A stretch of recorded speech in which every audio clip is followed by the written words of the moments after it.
Hello दोस्तों, आप सभी को गुलाब जामुन जैसी मीठी मीठी नमस्कार। और उसी के साथ आप लोगों का स्वागत है आईपीओ के लव ट्रायंगल शो में। एक और mainline IPO back to back open होने वाला है एक्मे सोलर होल्डिंग्स का। यहाँ पर हम आज इस रिव्यू वीडियो में इस कंपनी का पूरा कच्चा चिट्ठा खोलने वाले हैं, बेसिक से लेके एडवांस तक। अगर मैं स्टार्टिंग में इसमें अपने पर्सनल डिसीजन की बात करूं तो फिर से एक ऐसा आईपीओ होने वाला है जहां पर काफी इफर्ट वाले पॉइंट हमें देखने को मिलने वाले हैं। तो उस वजह से आज के दिन मेरा कोई भी फाइनल डिसीजन इसमें नहीं बन रहा है। बट जिस तरीके से रहेंगे एक्सटर्नल फैक्टर, जैसे कि मार्केट की नीयत कैसा रहता है, मार्केट का मूड मोड़ किस तरीके से आती है, सब्सक्रिप्शन किस तरीके से रहती है, डिमांड और कैसी आती है एंकर लिस्ट, उन सभी को ध्यान में रखते हुए जो भी मेरा फाइनल डिसीजन बनेगा, अगर अप्लाई करना है तो कौन सी कैटेगरी से करूंगा वो मैं आप लोगों को अपडेट कर दूंगा। फिर भी आप लोग एक बार इस वीडियो को देख लीजिएगा, समझ लीजिएगा, फिर अपने रिस्क रिवॉर्ड रेशियो और माइंडसेट के अकॉर्डिंग अपने फाइनेंशियल एडवाइजर से कंसल्ट करके कोई फाइनल एक्शन बनाइएगा। उसी के साथ साथ आप लोगों को म्यूचुअल फंड में या इंश्योरेंस सेगमेंट में किसी भी तरीके की कोई भी हेल्पलाइन की जरूरत है, या आप लोग चाहते हो कि being a mutual fund distributor हम आपका पैसा मैनेज करने में आपकी हेल्प करें, चाहे वो SIP हो, STP हो, SWP हो, बूस्टर STP हो या लमसम अमाउंट हो, तो आपको डिस्क्रिप्शन में मेरा फोन नंबर मिल जाएगा, आप मुझसे कांटेक्ट कर सकते हैं। अब अगर हम कंपनी की बेसिक डिटेल की बात करते हैं तो 2015 में ये कंपनी इनकॉर्पोरेट हुई थी।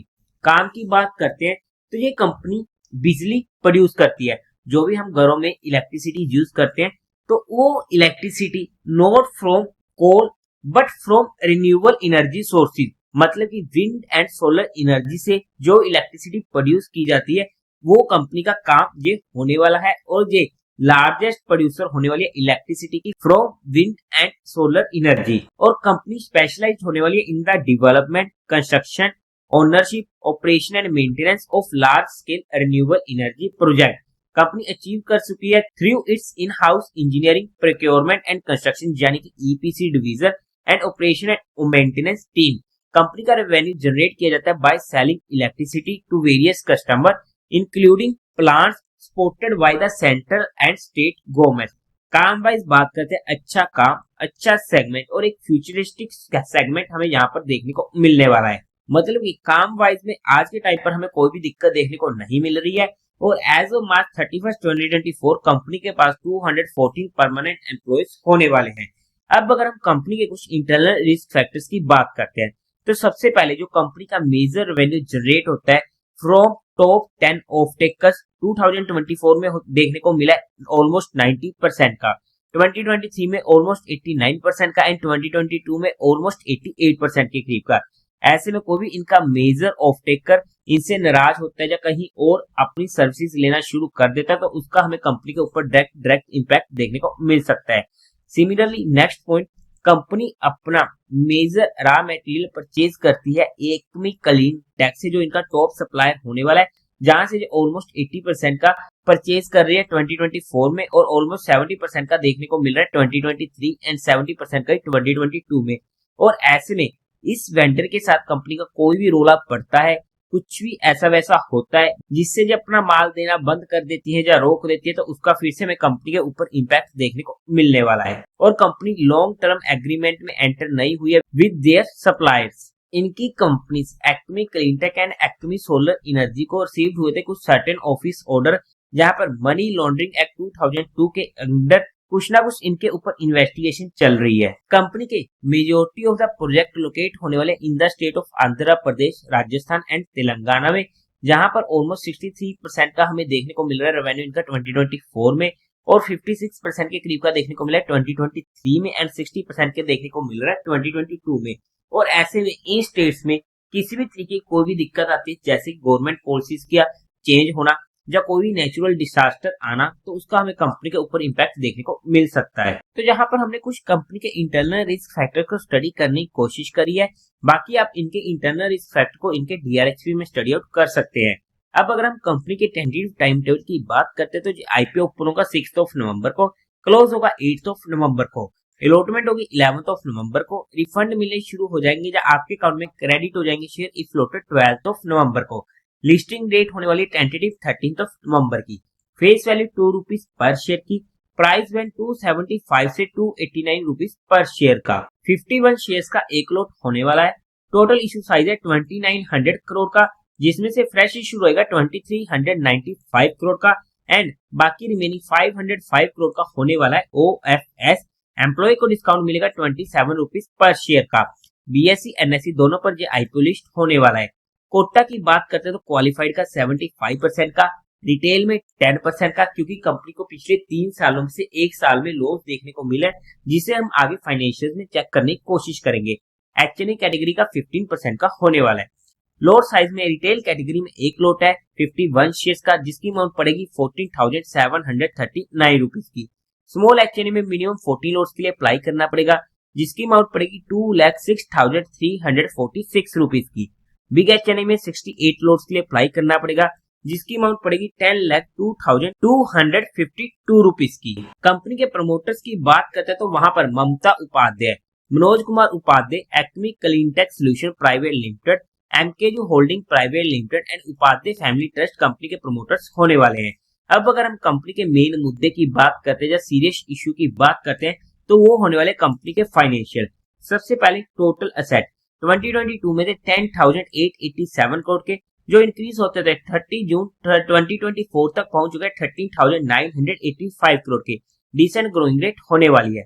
रेवेन्यू 2022 में था 1,562 करोड़ का, 2023 में डिप देखने को मिला एंड 1,361 करोड़ के रह चुके थे। 2024 में 1,466 करोड़ के एंड पहले क्वार्टर में ऑफ 2025 फाइनेंशियल ईयर 340 करोड़ के। ओवरऑल में रेवेन्यू देखते हैं तो काफी अप एंड डाउन देखने को मिले हैं, जो हमारे लिए दिक्कत वाला पॉइंट हो जाता है। प्रॉफिट आफ्टर टैक्स 2022 में था 62 करोड़ का प्रॉफिट, 2023 में 3 करोड़ का लॉस देखने को मिला एंड 2024 में 697 करोड़ का प्रॉफिट एंड पहले क्वार्टर में सिर्फ और सिर्फ 1.39 करोड़ का प्रॉफिट। तो यहाँ पर भी हमें काफी ज्यादा इस एंड बट वाले पॉइंट देखने को मिल रहे हैं। मतलब कि पहले कंपनी प्रॉफिट से लॉस में आई, फिर से एकदम से काफी मोटा मुनाफा किया और 2025 के पहले ईयर में एक मामूली सा प्रॉफिट हमें होते हुए देखने को मिला। तो वहां पर हमें काफी ज्यादा दिक्कतें देखने को मिल रही है इनकी top line and bottom line में, जो यहाँ पर इनके फाइनेंशियल को समझना थोड़ा सा टिपिकल वाला सिनेरियो होने वाला है। नेटवर्थ 1942 करोड़ की, रिजर्व एंड सरप्लस में 1837 करोड़ का। कंपनी के ऊपर टोटल बोरिंग्स होने वाले 9319 करोड़ की, जो एक अनदर मेजर इशू या इस कंपनी का सबसे बड़ा इशू हमें देखने को मिलने वाला है। ओवरऑल में अगर हम फाइनेंशियल्स की बात करते हैं तो okay financial to slightly negative financial हम यहाँ पर बोल सकते हैं। मतलब कि इन शॉर्ट कंपनी के फाइनेंशियल इतने ज्यादा अट्रैक्टिव हमें देखने को नहीं मिल रहे हैं। अब अगर हम कंपनी के ऑब्जेक्टिव की बात करते हैं, क्यों आ रहा है ये IPO, तो इनको रीपेमेंट करनी है अपनी कुछ बोरोइंग्स की and second general corporate purpose.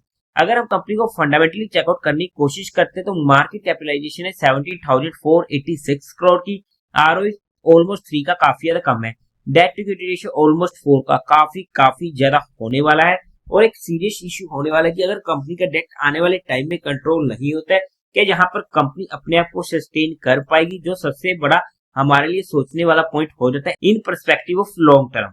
Return on net worth again almost 0 के बराबर, काफी दिक्कत वाला पॉइंट है। प्राइस टू बुक वैल्यू 7.77 की, प्रॉफिट आफ्टर टैक्स मार्जिन 0.41 का। हालांकि ये हमें 2025 के अकॉर्डिंग देखने को मिला फर्स्ट क्वार्टर में, बट अगर हम पहले भी देखने की कोशिश करते तो इतना अच्छा हमें प्रॉफिट आफ्टर टैक्स मार्जिन भी अट्रैक्टिव देखने को नहीं मिल रहा है।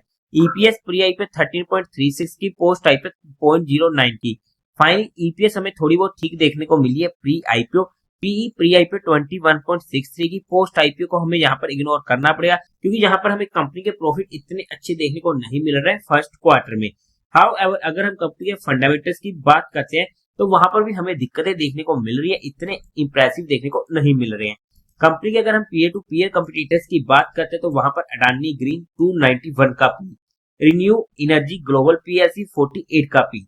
अगर हम इसकी GMP की बात करते हैं तो वहां पर इसका GMP आज के टाइम पर हमें ऑलमोस्ट 10% के करीब का देखने को मिल रहा है। अगर हम वैल्यूएशन वाइज बात करते हैं according to 2025 financial year data, तो उसके बेस पर तो अगर हम PE वाइज देखते हैं तो काफी ज्यादा महंगा हमें देखने को मिलने वाला है। बट अगर हम 2024 को लेकर चलते हैं तो उसके बेस पर ना ही ये IPO सस्ता आ रहा है ना ही महंगा आ रहा है, मतलब कि फुली प्राइस्ड होने वाला है। बट अगर हम इनके पीयर टू पीयर कंपटीटर्स के साथ लेकर चलते हैं तो उनके कंपैरिजन में यहाँ पर ये IPO हमें सस्ता देखने को मिल रहा है। बट कंपनी के फंडामेंटल फाइनेंशियल वहां पर थोड़े से काफी ज्यादा ऊपर नीचे देखने को मिले हैं, जिससे हमारा थोड़ा सा कॉन्फिडेंस वहां पर डगमगा जाता है।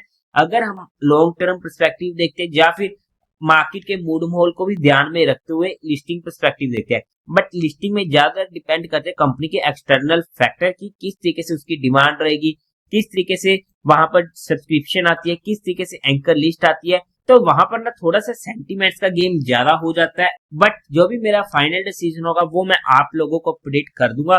फिर भी हमने जहां पर सिर्फ कंपनी को एजुकेशन लर्निंग पर्सपेक्टिव स्टडी किया है, किसी भी तरीके की कोई भी इन्वेस्टमेंट टिप या एडवाइस नहीं है।